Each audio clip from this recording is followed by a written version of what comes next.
Professor आर्यल ने grey को hallway में अकेले खड़ा देखा और तुरंत समझ गई कि कुछ तो गड़बड़ है। वो उसके पास आई और पूछा कि क्या हुआ।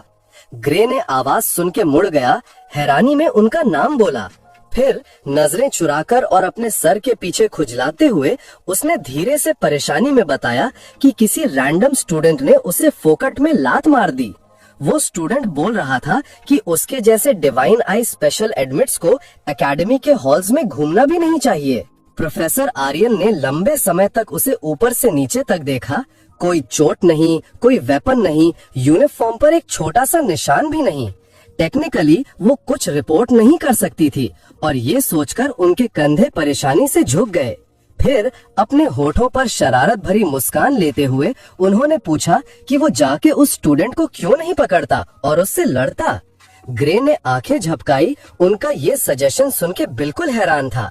वो नर्वस होकर हंसा और सोचा कि क्या वो सच में उसे परमिशन दे रही हैं। इस पर प्रोफेसर आर्यल ने जोर से आह भरी और अपना सर नीचे कर लिया। अपनी उंगलियों को माथे पर दबाया जैसे ब्यूरोक्रेसी का बोझ हो। उन्होंने माना कि वो टेक्निकली ऐसा कुछ करने की परमिशन नहीं दे सकती हैं, लेकिन उन्होंने रूखे तरीके से बोला कि उनकी आंखों की रोशनी अच्छी नहीं है आजकल और अगर पास में कुछ होता तो वो शायद ध्यान नहीं दे पाती। ग्रे ने तुरंत मतलब समझ लिया। उसके होंठ अम्यूजमेंट में हिल गए। उसने स्मार्क के साथ बात को हल्का कर दिया। सोचा कि स्टूडेंट को अकेला छोड़ना बेहतर है। वो और कोई परेशानी नहीं चाहता था। एरियल ने फिर से आह भरी, इस बार नाराजगी से। कितना अफसोस है, वो धीरे से बोली कि वो अच्छी राह ले रहा है। फिर उनकी आवाज नॉर्मल हो गई और उन्होंने पूछा कि क्या ये सच है जो उन्होंने सुना है। क्या डिवाइन आई स्पेशल एडमिट्स सच में इतने नापसंद हैं बाकी स्टूडेंट्स को। ग्रे ने अपने हाथ को रगड़ा जिस हाथ से उसने लात को रोका था और माना कि लोग कभी कभी मजाक करते हैं, लेकिन ये पहली बार हुआ है जब बात हाथापाई तक पहुंची है। ये सुन के एरियल का चेहरा उड़ गया। उनकी नजरें फर्श पर चली गईं और उन्होंने धीरे से पूछा कि क्या इसका मतलब है कि बाकी लोग भी उनका मजाक उड़ाते हैं। उनकी आवाज में थोड़ा सा दोष था। फिर उन्होंने अपोलोजाइज किया, बोलते हुए कि उन्हें अफसोस है और अगर उनके पास थोड़ी और अथॉरिटी होती यहाँ पर तो शायद चीजें अलग होती। लेकिन ग्रे ने उन्हें पूरा नहीं होने दिया। वो तुरंत आगे आया, उन्हें भरोसा दिलाया कि चिंता मत करो, अगर वो नहीं होती तो वो एकेडमी में होता ही नहीं। फिर भी उनकी बाहें जोर से बंद हो गई। उनका चेहरा एक जिद भरी उदासी से छिपा हुआ था। तो ग्रे मुस्कुराया, एक छोटी पर कॉन्फिडेंट एक्सप्रेशन। उसने उन्हें बताया कि बेला और बाकी सब साबित कर देंगे कि डिवाइन आई प्रोग्राम गलत नहीं था, कि उनका अंदाजा सही था। जब वो ये कह रहा था उसके दिमाग में पिछली यादें आईं, बेला और दूसरों की तस्वीरें उसकी पिछली जिंदगी से, ऐसे बड़े ताकतवर लोग जो अब उस फ्यूचर में नहीं है। प्रोफेसर आर्यल एक पल के लिए चुप रही, उसकी बातें सोचती रही। धीरे से उनके चेहरे पर हल्की सुकून भरी मुस्कान आई और उन्होंने उसे थैंक किया। लेकिन फिर अगले ही पल उनकी आवाज फिर से तेज हो गई। उन्होंने सीधा उसकी तरफ इशारा किया मुस्कुराते हुए और बोला कि वो ऐसा एक्ट ना करे जैसे ये किसी और की परेशानी है। ग्रे ने हैरानी से देखा, समझ नहीं पाया कि उनकी क्या मतलब है। वो मुस्कुराती रही और उसे याद दिलाया कि डिवाइन आई ग्रुप में सबसे ज्यादा उम्मीद उन्हें उसी से है।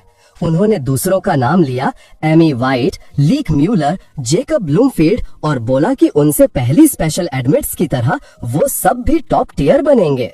लेकिन पहली बार जब उन्हें सच में लगा कि कोई इंसानियत को पार कर सकता है, वो तब था जब वो उससे मिली थी। ग्रे अंदर ही अंदर ये बात मान नहीं पाया। उनकी तुलना उन लोगों से की गई तो भी मुश्किल लगता है और इंसानियत को पार करना तो बिल्कुल ही अब्सर्ड लगता है। लेकिन उनकी आंखों में इतना भरोसा देखकर उसने अपनी आंखें बंद की और उस सेल्फ डाउट को दूर धक्का दे दिया। ऐसा सोचना कमजोरी है, उसने अपने आप को बोला। ये याद दिलाना और गहरा हो गया जब एक और सोच उसके दिमाग में आई कि व्यायन के पीछे का मास्टरमाइंड शायद अभी तक लिक्विडेटर को बुलाने की कोशिश छोड़ नहीं चुका है। उसने याद किया कि उसकी पिछली जिंदगी के फ्यूचर में वो डिवाइन आई स्टूडेंट्स भी उस चीज को थोड़ा सा भी खराब नहीं कर पाए थे। उसने वो वादा याद किया जो उसने इस टाइमलाइन में वापस आने पर किया था कि वो इतना ताकतवर बनेगा कि उसे हरा सके। फिर उसकी यादों की गहराई में गूंजती हुई उस हस्ती की आवाज जिसने उसे वापस भेजा था एक बार फिर सुनाई दी। इस दुनिया का भविष्य तुम्हारे हाथों में है। अगली सुबह अकेडमी ट्रेनिंग ग्राउंड पर लेक्चरर ने अनाउंस किया कि आज की स्वॉर्ड्समैनशिप क्लास लाइव कॉम्बैट प्रैक्टिस होगी। उसने स्टूडेंट्स को बोर्ड पर दी गई लिस्ट के मुताबिक पैर अप करने को कहा। ग्रे दूसरों के साथ बैठा हुआ सोचता है कि आज असली प्रैक्टिकल ट्रेनिंग है और अपने आप को तैयार करता है कि वो सही से खेले। अगर उसने गड़बड़ की तो सब लोग फिर से सारे डिवाइन आई एडमिट्स की बुराई करेंगे। कम से कम उसने डिसाइड किया कि उसे ये दिखाना होगा कि वो रेगुलर स्टूडेंट्स के साथ कदम मिला सकते हैं।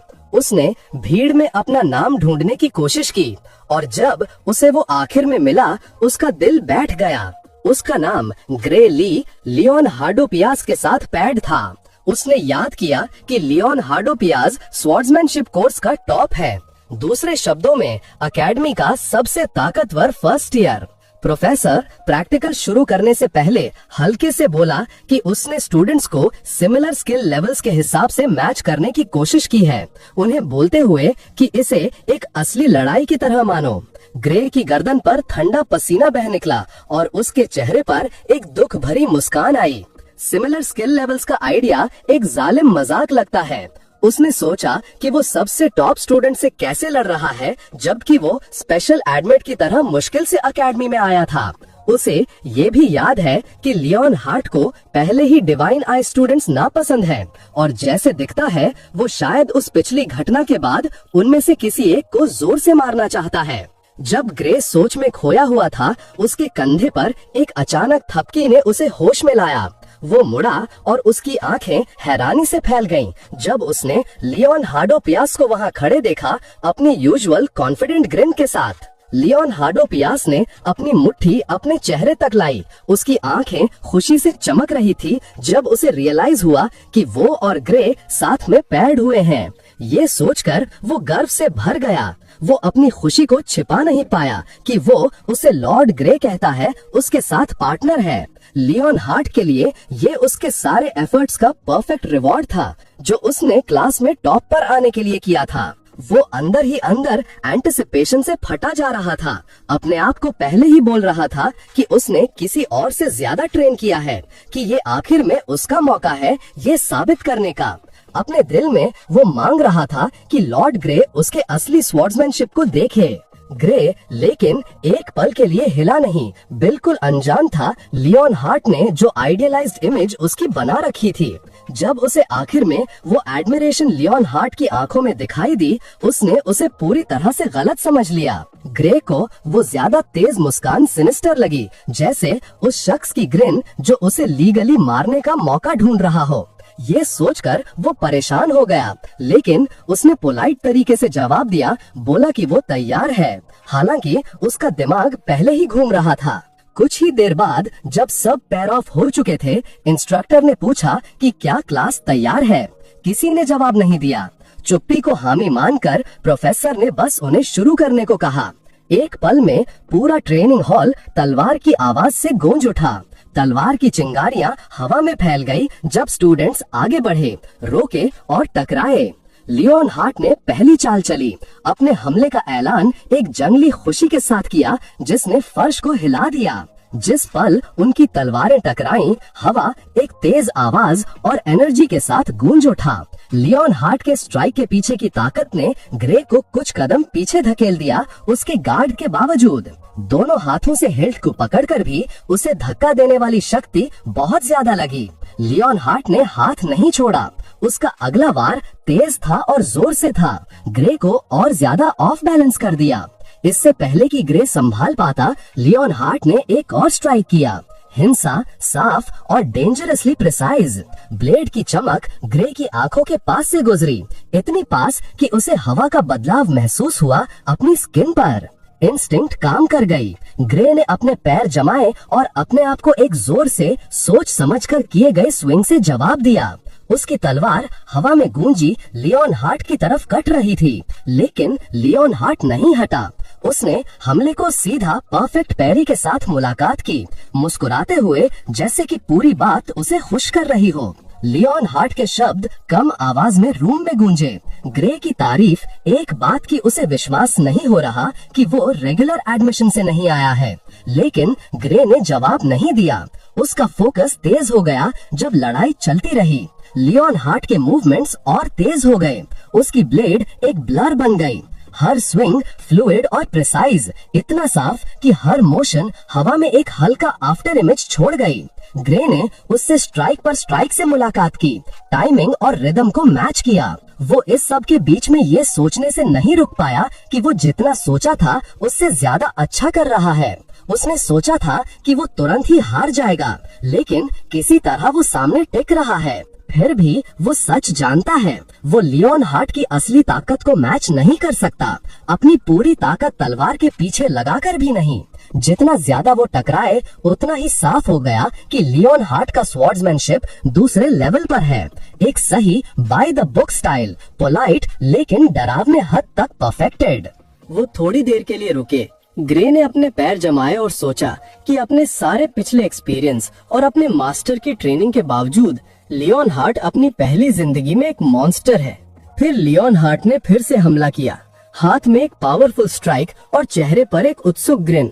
उनकी लड़ाई और तेज हो गई। सबका ध्यान अपनी तरफ खींच रही थी। स्टूडेंट्स रुककर देखने लगे, हैरान थे कि ग्रे ली सच में लियोन हार्डोपियस के साथ कदम मिला रहा है। लियोन हार्डोपियस और ज्यादा एक्साइटेड हो गया। जैसे लड़ाई आगे बढ़ी, चिल्लाते हुए बोला कि ये कितना शानदार है। अपनी आंखों में उसी खुशी के साथ उसने एक डेवास्टेटिंग स्ट्राइक किया, बोलते हुए कि वो ये पूरा दिन कर सकता है। ग्रे ने ब्लो को रोका, दांत पीस रहा था, लेकिन वो पहले ही अपनी स्टैमिना को गिरते हुए महसूस कर चुका था। उनके बीच का टकराव एक गूंजते हुए बैंग में फट गया, जिसने दोनों को पीछे झुकने पर मजबूर किया। उनकी ब्लेड स्ट्रेन के तहत कांप रही थीं। ग्रे ने अपने आप को संभाला और अंदर ही अंदर माना कि अगर प्रोफेसर हैथके की ट्रेनिंग नहीं होती तो वो अब तक गिर चुका होता। उसने लियोन हार्ट की तरफ देखा और एक ठंडक महसूस की। लियोन हार्ट का एक्सप्रेशन नहीं बदला था, उसकी सांस पूरी तरह से स्टेडी थी। ये देखकर ग्रे का पेट कस गया। वो सांस क्यों नहीं ले रहा है? पैनिक आने लगा जब उसे रियलाइज हुआ कि उसकी अपनी ताकत तेज से कम हो रही है। उसे इसे अभी खत्म करना होगा। प्रोफेसर के शब्द उसके दिमाग में गूंजे, असली लड़ाई की तरह लड़ो। अपनी आंखें छोटी करते हुए ग्रे ने एक प्लान बनाया। उसने थकने का नाटक किया, अपने कंधे छोड़ दिए और अपना गार्ड ढीला कर दिया। लियोन हार्ट ओपनिंग देखकर अपनी तलवार ऊंची उठाई ताकि वो फिनिशिंग ब्लो दे सके। ब्लेड एक चौड़ी भारी आर्क में नीचे आई, लेकिन ग्रे अचानक से नीचे झुक गया, दोनों हाथ जमीन पर रखते हुए। एक फ्लूइड मोशन में उसने अपने बॉडी को घुमाया, वजन एक हाथ पर शिफ्ट किया, जबकि उसकी टांगे उसके नीचे घूमी। Catch off guard, Leon Hart हैरानी में लड़खड़ाया। उसके मुंह से एक स्टार्टेड क्या निकला। उस पल ग्रे की टांग एक टाइट लो स्पिन में घूम गई। किक ने लियोन हार्ट के टखने पर सॉलिडली लगा। इम्पैक्ट इतनी ताकत से हुआ कि हवा उनके बीच हिल गई। हमारा एमसी अपने ओपोनेंट के शॉट को डॉज करता है और नीचे से निकलकर उसको गिराने की कोशिश करता है। फिर एमसी अपनी स्वॉर्ड को हाथ में लेकर उस पर एक बहुत खतरनाक अटैक के लिए तैयार होता है। ये देखकर सामने वाला लियोन हार्ट शॉक में चला जाता है और वो कहता है, तो ये इसको सच्ची की लाइफ या डेथ वाली जंग समझ रहा है क्या? लेकिन वो अपनी सोच को ऊपर उठाता है और कहता है, लेकिन मैं हार नहीं सकता। और पूरे एरिया में एक जोरदार सी स्वॉर्ड की आवाज सुनाई देती है। अगला सीन में दिखाई देता है कि एक स्वॉर्ड एक दूसरे को पॉइंट हो रही है उनके गले पर। दोनों ने अपनी अपनी स्वॉर्ड अपने ओपोनेंट के नेक पर रखी हुई है। लियोन हार्ट बॉय जमीन पर लेटा हुआ है, पर उसकी स्वॉर्ड हमारे एमसी के नेक पर है और एमसी की स्वॉर्ड नीचे गिरे हुए लियोन हार्ट वाले बॉय के कॉलर पर है। अगले सीन में हमें दिखाई देता है कि हमारा एमसी उसको कहता है ये विड्रॉल है, और वो अपना हाथ आगे बढ़ाता उसको उठाने के लिए। और लियोन हार्ट कहता है नहीं, बात वो नहीं है। लेकिन वो हमारे एमसी का हाथ पकड़ता है और उठ जाता है। और लियोन हार्ट कहता है लास्ट मोमेंट मैं तो बस अपनी स्वॉर्ड चला रहा था और तुम चाहते तो मेरे हार्ट पर ठीक से मार सकते थे। फिर वो कहता है ये तो प्रैक्टिस फाइट है, तो तुमने जानबूझकर अपनी स्वॉर्ड मेरी गर्दन पर मारी, क्या मैं गलत हूँ? वो हमारे एमसी को देखकर कहता है हमारा एमसी अपना हाथ अपने बालों के पीछे करता है और बोलता है, तुमने सारे प्रोटेक्टिव स्पेल्स यूज किए थे। प्रैक्टिस डुअल में किसी के हार्ट पर स्वॉर्ड पॉइंट करना गलत नहीं है। लियोन हार्ट मुस्कुराते हुए कहता है, इसका मतलब तो भी मैं हार गया। और वो पीछे मुड़कर जाने लगता है और जाते जाते कहता है, तुम्हारी वजह से मुझे आखिरकार रियल कॉम्बैट और फेंसिंग प्रैक्टिस का फर्क समझ आ गया और लड़ाई सिर्फ स्वॉर्ड स्किल की बात नहीं है। हमारा एमसी मुस्कुराते हुए कहता है, लेकिन ये स्वॉर्डशिप क्लास का थोड़ा चीट वाला मूव था। लियोन हार्ट फिर से पीछे मुड़कर कहता है, इंस्ट्रक्टर ने बोला था कि इसको रियल कॉम्बैट की तरह लो, असली लड़ाई में कोई चीटिंग नहीं होती। वो अपनी स्वॉर्ड अपने बाजू से निकालता है और कहता है, तो एक और राउंड हो जाए। हमारा एमसी शौक में सोचता है और कहता है, अभी से दोबारा फाइट। और एमसी फिर से सोचता है, मैं बस इसलिए जीता क्योंकि मैंने उसको ऑफ गार्ड पकड़ा। अगर सीधी टक्कर होती तो मैं बिल्कुल नहीं जीत पाता। वो अपनी फाइट को सोचता है, सोचते हुए कहता है, ये अब टेक्निक की बात ही नहीं है, इस बंदे की पूरी स्टैमिना तो मेरी स्टैमिना से बहुत आगे है। अचानक से कोई भीड़ में से आता है और एमसी को कहता है, वहीं रुक जाओ। हमें दिखाया जाता है कि एक रेड हेयर भीड़ में से निकलकर आता है और कहता है, रियल कॉम्बैट ट्रेनिंग हो या ना हो, ये स्वॉर्ड क्लास है। किसी ने नहीं कहा कि तुम स्वॉर्ड के अलावा कुछ और यूज कर सकते हो। वो एमसी को मॉक करके कहता है, और तुम जैसा special admit loser top student के साथ कैसे पैड हो गया। एमसी कहता है कि मैंने मैचअप चुना नहीं था। और लियोन हार्ट कहता है, सिर्फ इसलिए हवाबाज मत बनो क्योंकि तुम्हारे पास थोड़ी मैजिक है, ठीक है। लियोन हार्ट आगे आता है और कहता है कि प्रोफेसर ने डिसाइड किया कि मैं ही एक लौता हूँ जो ग्रे से फाइट करने के लायक है। फिर नेक्स्ट में लियोन हार्ट कहता कि प्लीज साइड हो जाओ।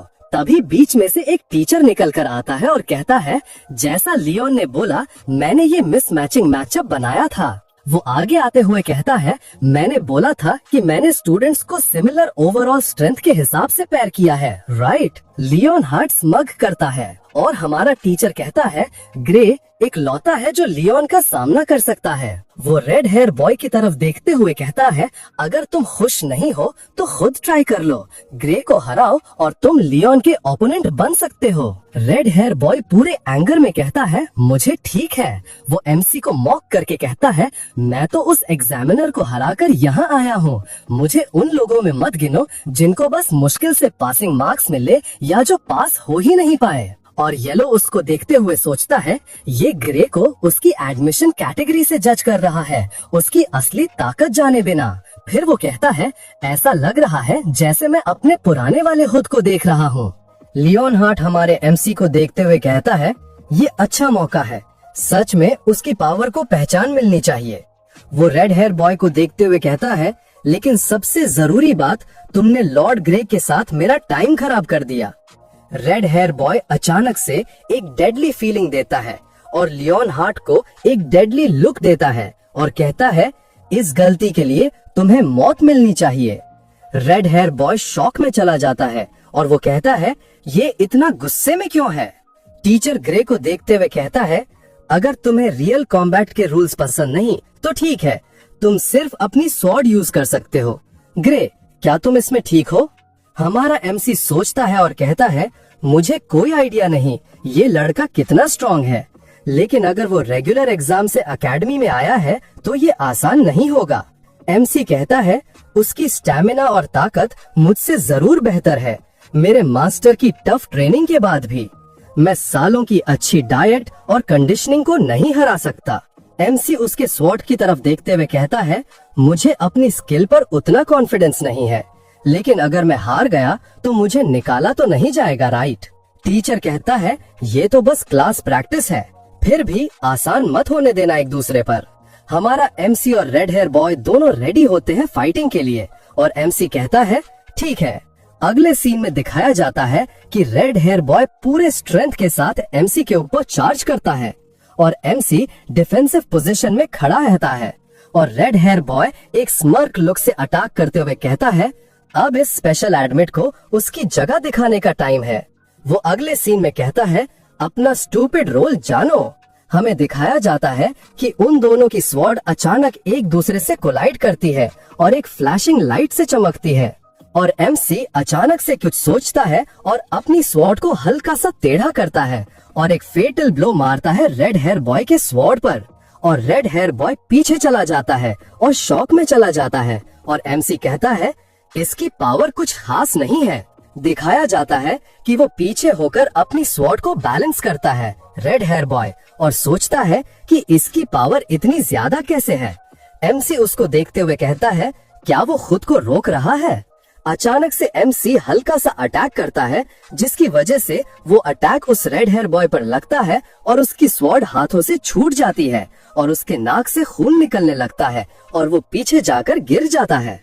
एग्जामिनर डिक्लेयर करता है मैच खत्म। एमसी दौड़ते हुए उस रेड हेयर बॉय के पास आता है और कहता है सॉरी तुम ठीक हो? मैंने उसकी स्वॉर्ड पर एम किया था लेकिन उसको लग गया, मुझे लगा था वो डॉज करेगा। रेड हेयर बॉय अपनी स्वॉर्ड उठाता है और कहता है वो तो बस एक फ्लूक था, तुमने मुझे ऑफ गार्ड पकड़ लिया। वो अपने नाक से खून निकालते हुए हाथ से पोंछता है और एक रोने भरे चेहरे से खड़ा होता है और कहता है एक और बार। एग्जामिनर कहता है ठीक है, जब तक तुम सेटिस्फाइड नहीं हो जाते तब तक। रेड हेयर बॉय अपनी स्वॉर्ड लेकर फिर से एमसी पर चार्ज करता है और सीन चेंज होता है और हमें दिखाया जाता है कि एमसी कहता है तुम ठीक हो? रेड हेयर बॉय का पूरा चेहरा सूज गया है, एमसी ने उसको इतना मारा है। और रेड हेयर धीरे से कहता है मैं ठीक हूँ। एग्जामिनर कहता है बस हो गया, कोई इसको इन्फर्मरी ले जाओ। टीचर सबके सामने कहता है और इसलिए इस साल के रिप्रेजेंटेटिव्स हैं ग्रे और लियोन। टीचर कहता है कोई ऑब्जेक्शन? एमसी सोचता है रिप्रेजेंटेटिव? टीचर कहता है हाँ, सबसे अच्छा फर्स्ट ईयर सेकंड ईयर के चैंपियन से इंटर ईयर बैटल में टक्कर लेता है। वो एमसी की तरफ इशारा करते हुए कहता है फर्स्ट ईयर लगातार 35 बार हार चुका है। एमसी शॉक में चला जाता है और टीचर हंसते हुए कहता है लेकिन शायद इस साल अलग हो। तो इसी के साथ आज का हमारा एपिसोड यहीं खत्म होता है। तो मिलते हैं एक नए एपिसोड के साथ। अगर आपको ये एपिसोड अच्छा लगा हो तो कमेंट करके जरूर बताएं। चैनल को लाइक शेयर एंड सब्सक्राइब करना ना भूलें। तब तक के लिए टाटा बाय एंड सायनारा। हमारे एमसी ने पहली बार ये बात सुनी तो उस वाक्य को दोहराया 35 लगातार हार। उस बात का वजन पूरे अखाड़े में गूंज उठा। जिज्ञासा अभी भी उसे परेशान कर रही थी। उसने अपना हाथ उठाया और शांत आवाज में प्रोफेसर से पूछा कि क्या सचमुच पहले साल और दूसरे साल के छात्रों के बीच शक्ति का अंतर इतना ज्यादा है? प्रोफेसर ने एकदम साफ और निश्चित रूप से जवाब दिया कि हाँ, ऐसा ही है। उन्होंने कहा कि अकेडमी में एक साल का मतलब बहुत बड़ी छलांग है। उन्होंने मुस्कुराते हुए अपने दोनों कंधे उचकाए और हमारे एमसी से कहा कि हारना सामान्य है, बल्कि यही उम्मीद की जाती है। उसी हल्के फुल्के लहजे में उन्होंने जोड़ा कि अगर हमारे एमसी एक अच्छी लड़ाई भी लड़ पाता है तो यही अपने आप में प्रभावशाली होगा, और अगर वो जीत गया तो अकेडमी के इतिहास में इसे एक चमत्कार माना जाएगा। उन्होंने कहा कि लड़ने के लिए चुना जाना ही अपने आप में एक सम्मान की बात है। जब वो हमारे एमसी के पास से गुजरते हुए जाने लगे तो उन्होंने एमसी का कंधा थपथपाया और कहा कि ज्यादा तनाव मत लेना। फिर ग्रुप से आगे बढ़ते हुए उन्होंने मुड़कर उन्हें हाथ से इशारा किया और क्लास खत्म कर दी।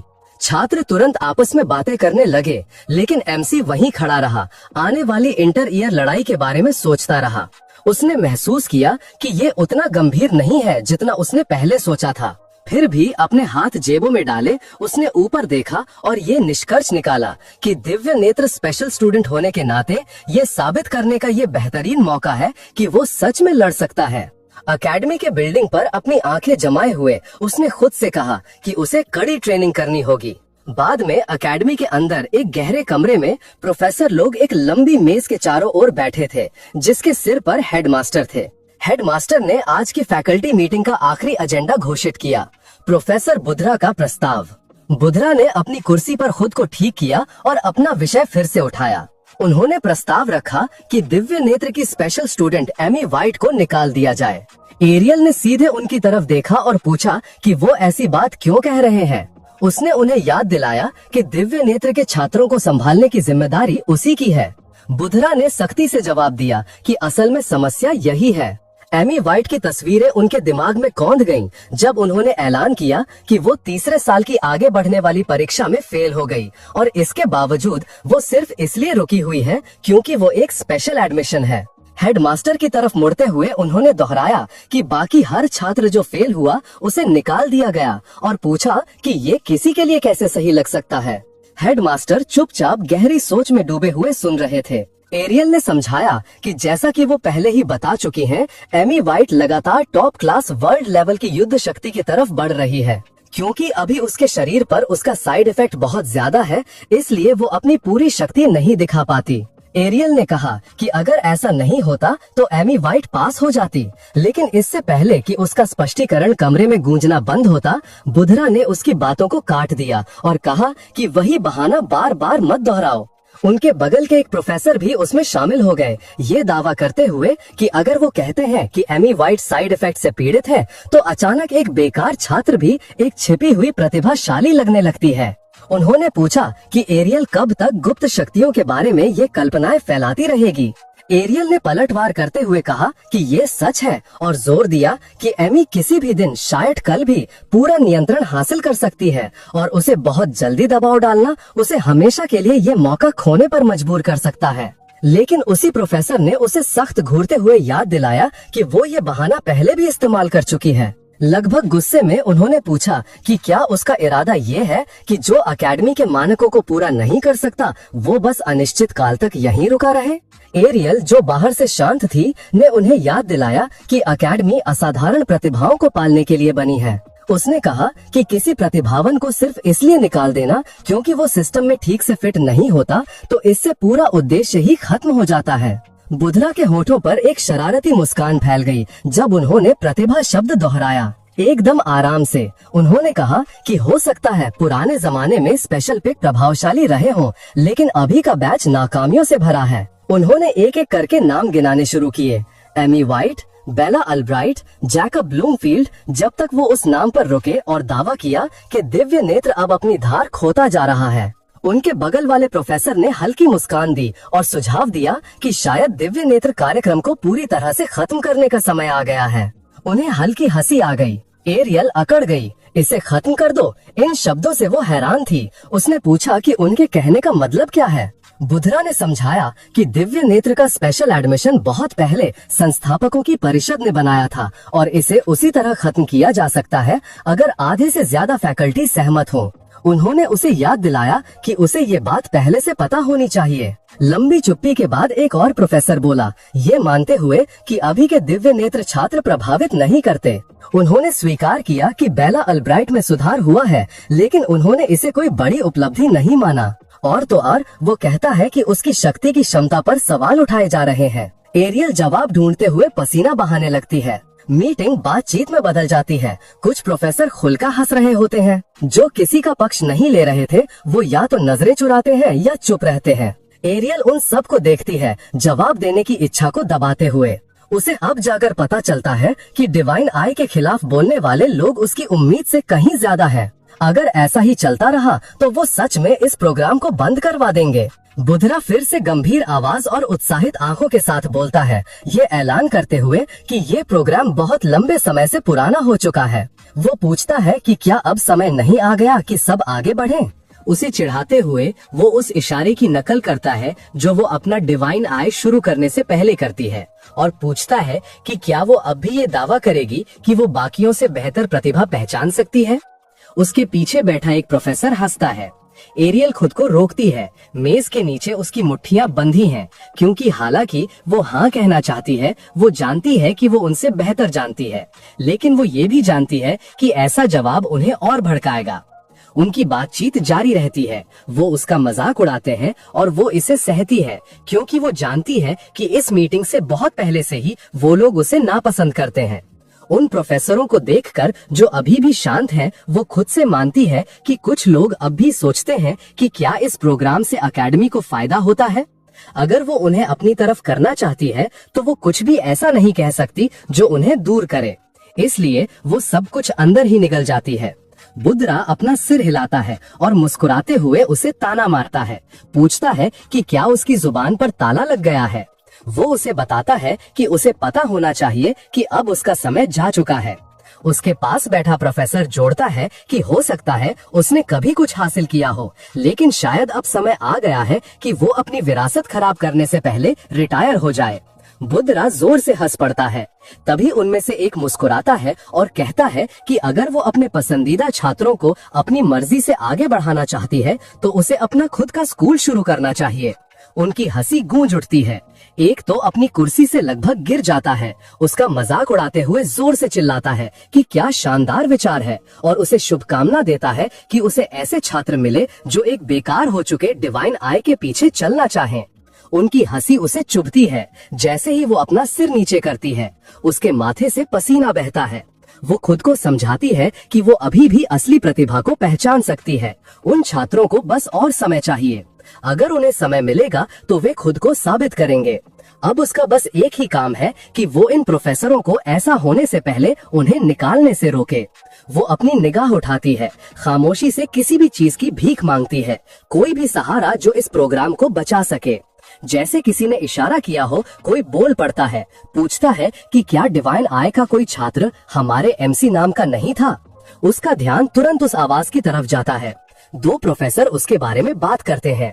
एक कहता है कि उसने सुना है कि हमारे एमसी पहले साल के तलवारबाजी के छात्रों में काफी होनहार है, और दूसरा इसकी पुष्टि करता है।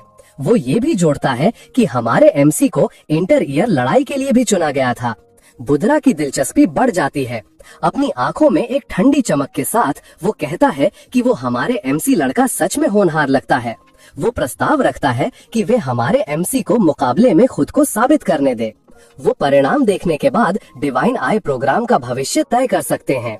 एरियल में उम्मीद जागती है और वो प्रोफेसर हेथकिट की तरफ देखती है जो हमारे एमसी को व्यक्तिगत रूप से ट्रेनिंग दे रहे हैं। वो अपनी आंखें बंद करते हैं और नापसंदगी में सिर हिलाते हैं। इस हरकत से उसका दिल टूट जाता है, लेकिन वो खुद को संभालती है। एक गंभीर चेहरे के साथ वो समझाती है कि हमारे एमसी की शक्ति दिखावटी लड़ाइयों के लिए सही नहीं है, वो तो असली मारो या मरो वाले हालात में ही। लेकिन इससे पहले कि वो अपनी बात पूरी कर पाती, बुधरा के बगल वाला प्रोफेसर मेज पर हाथ मारता है और उसकी बात काट देता है। चिढ़कर वो कहता है कि वो फिर से बहाने दोहरा रही है। वो जोर देकर कहता है कि अगर हमारे एमसी अपनी क्षमता ट्रेनिंग में नहीं दिखा सकता तो वो असली लड़ाई में भी नहीं दिखाएगा, और यहाँ मौजूद हर प्रोफेसर ये बात जानता है। बढ़ते हुए घबराहट से घिरकर वो अपनी कुर्सी से उठने लगती है। जोर देकर कहती है कि वे नहीं समझते कि हमारे एमसी की क्षमताएं सामान्य तलवारबाजी नहीं है। लेकिन उसके शब्द ऐसी गहरी खामोशी में खो जाते हैं जिसे वो अपनी छाती में महसूस करती है। एक पल बाद हेडमास्टर बोलते हैं, मीटिंग खत्म होने का ऐलान करते हैं। वो कहते हैं कि यह चर्चा कहीं नहीं जा रही है। फिर भी वो जोड़ते हैं, डिवाइन आई के छात्र को एक्शन में देखना सही लगता है। वे इंटर ईयर मुकाबले में हमारे एमसी के प्रदर्शन को देखेंगे और उसके बाद फैसला करेंगे। एरियल के मुंह से दबी हुई हारी हुई नहीं निकलती है। हेडमास्टर मीटिंग खत्म करते हैं। प्रोफेसर एक एक करके बाहर निकलने लगते हैं। बुधरा हंसते हुए निकलता है, कहता है कि अब वो मुकाबले का इंतजार करेगा। दूसरा प्रोफेसर कहता है कि यह एक अच्छा शो होगा। हेथकिट दरवाजे पर रुकता है, एरियल की तरफ देखता है और फिर चला जाता है। एरियल बैठी रहती है, अपनी बाजुओं को जकड़कर सिर झुकाए। उसकी पकड़ तब तक कसती है जब तक उसकी बांह कांपने नहीं लगती। वो मन ही मन अपने छात्रों से माफी मांगती है कि वो बहुत कमजोर पड़ गई। हमारे एमसी का नाम उसके दिमाग में गूंजता है। उसकी तस्वीरें एक के बाद एक चमकती हैं। वो खुद को बताती है कि वो जानती है कि उसकी शक्ति दिखावटी लड़ाइयों के लिए नहीं है। वो जानती है कि उसे अभी और समय चाहिए।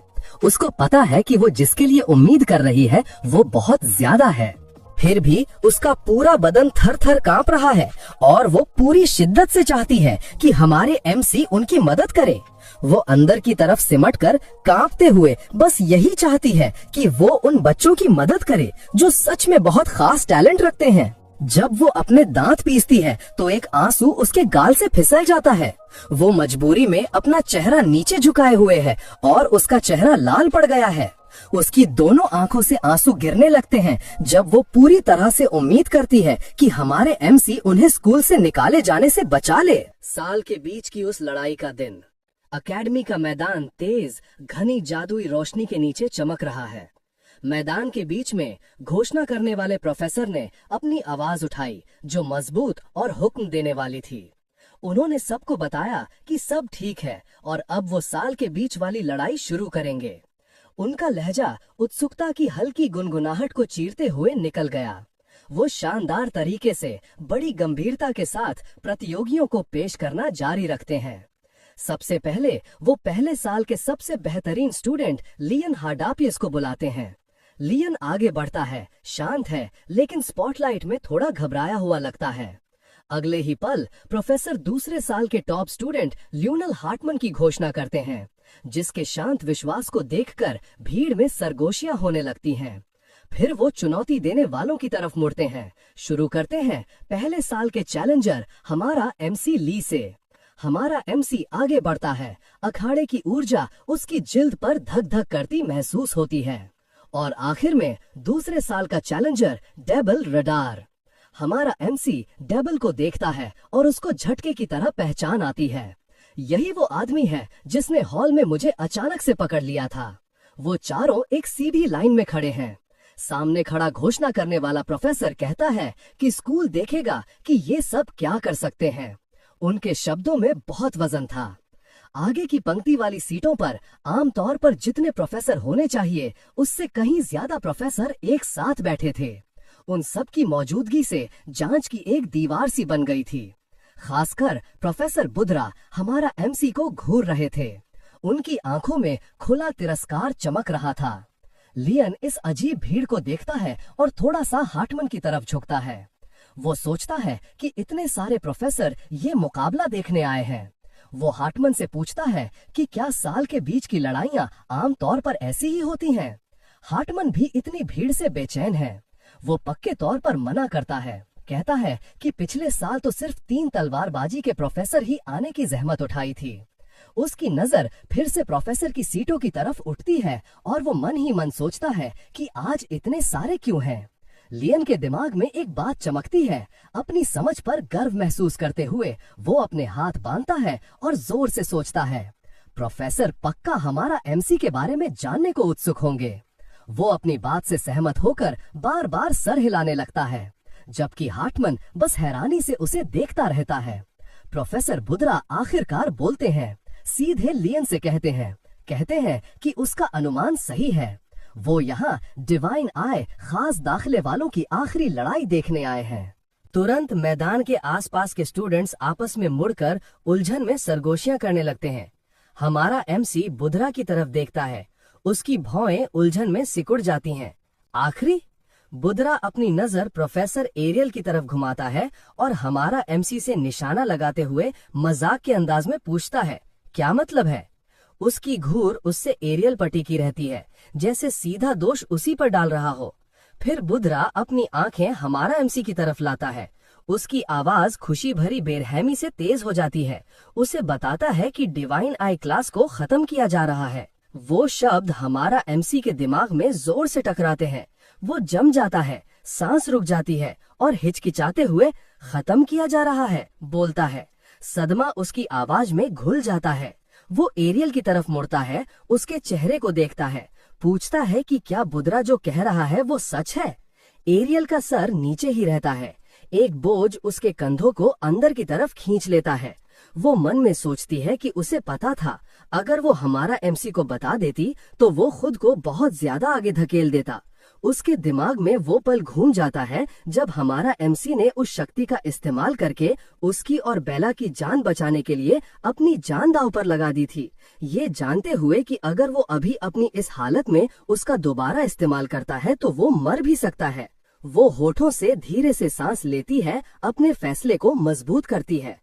एक नकली हल्के मुस्कान के साथ और हाथ बांधकर वो उसे हल्की आवाज में झूठ बोलती है कि बुधरा सिर्फ उसका ध्यान भटकाने की कोशिश कर रहा है। वो उसे समझाती है कि इसे खुद पर हावी मत होने दो, बस लड़ाई करो। वो कहती है, भले ही वो शब्द उसके अंदर कांप रहे थे।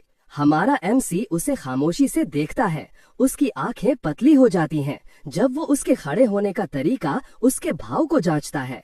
फिर वो देख लेता है उसके हाथ कांप रहे हैं, जिसे वो अपने बांधे हुए हाथों के नीचे छिपाने की कोशिश कर रही थी।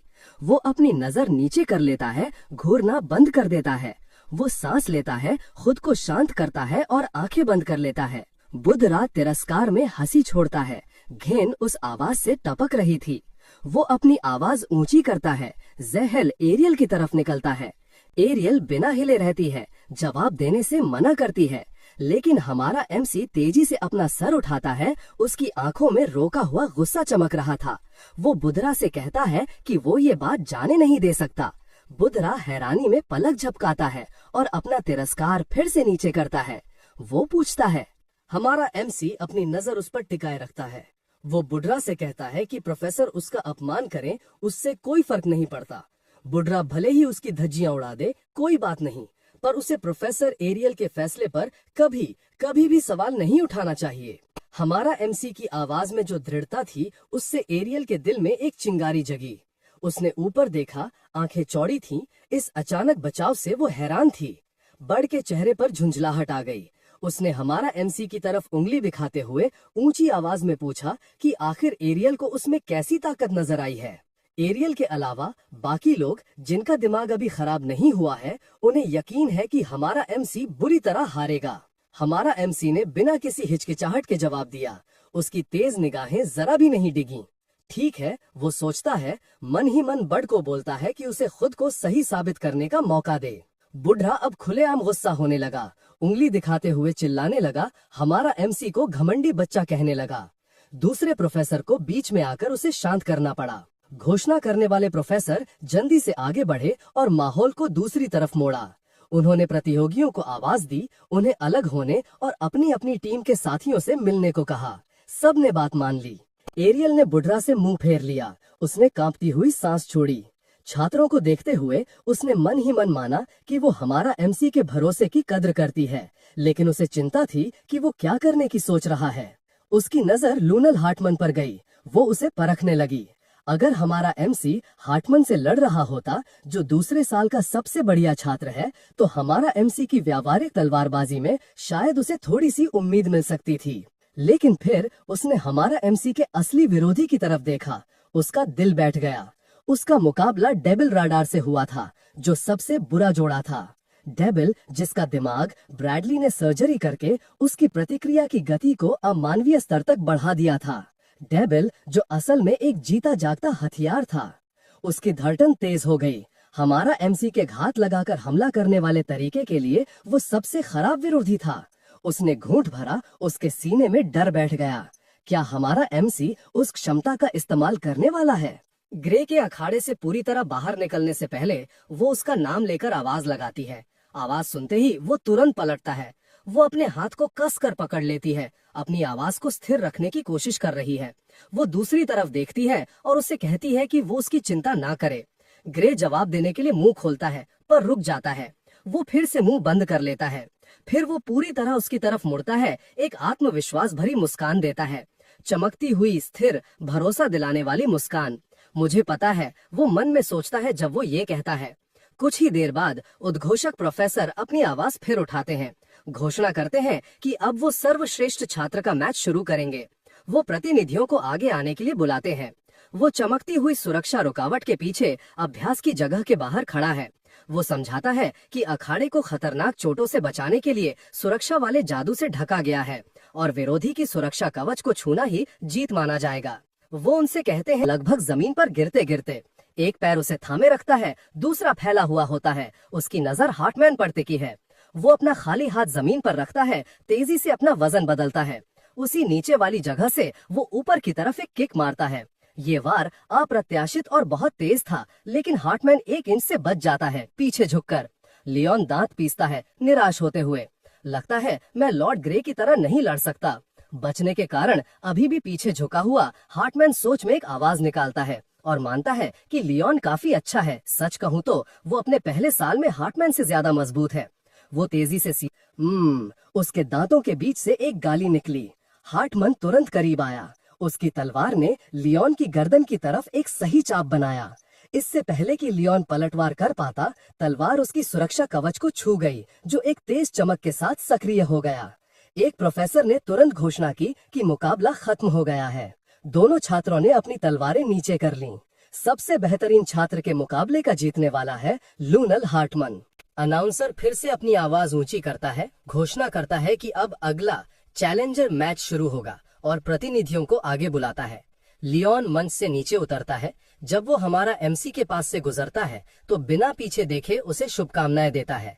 हमारा एमसी उसी तरह उसे धन्यवाद देता है। उसके हाथ स्थिर हैं, आंखें सामने हैं, और जैसे ही हमारा एमसी अपना पहला कदम लड़ने की जगह पर रखता है, वो मन ही मन मान लेता है कि उसने बहुत बोल दिया है, तो अब उसको वो करके दिखाना पड़ेगा। हमारा एमसी पूरी तरह से लड़ने की जगह पर आ जाता है। उसकी उंगलियां अपनी तलवार की मूठ पर कसती हैं और उसका ध्यान और तेज हो जाता है। वो धीरे से सांस बाहर निकालता है। समय को वापस लाने से पहले मैंने इतने निराशाजनक राक्षसों से लड़े हैं जिन्हें मैं गिन भी नहीं सकता। उसका हाथ और कस जाता है। वो अपनी तलवार निकालता है। उसके सामने डेबलर रडाले अपनी तलवार को मैदान के फर्श पर घसीटता हुआ चलता है। धातु एक अजीब तीखी आवाज में रगड़ खाती है जब वो बीच की तरफ बढ़ता है। उसका हर कदम बेमेल है, उसमें कुछ जंगली और अस्थिर भारीपन है। वो ऐसे बात करता है जैसे वो मरे हुए प्रोफेसर ब्रैडली को जवाब दे रहा हो, वादा करते हुए कि बस थोड़ी देर और। वो धीरे से कहता है कि वो हमारा एमसी को भी उसी जगह भेज देगा जहां ब्रैडली है। उसके चेहरे पर एक अजीब सी पागलपन से भरी चमकती हुई मुस्कान फैल जाती है, और उस दीवानगी भरी मुस्कान के साथ वो उस जगह का नाम लेता है जहां वो हमारा एमसी को भेजने वाला है, नरक।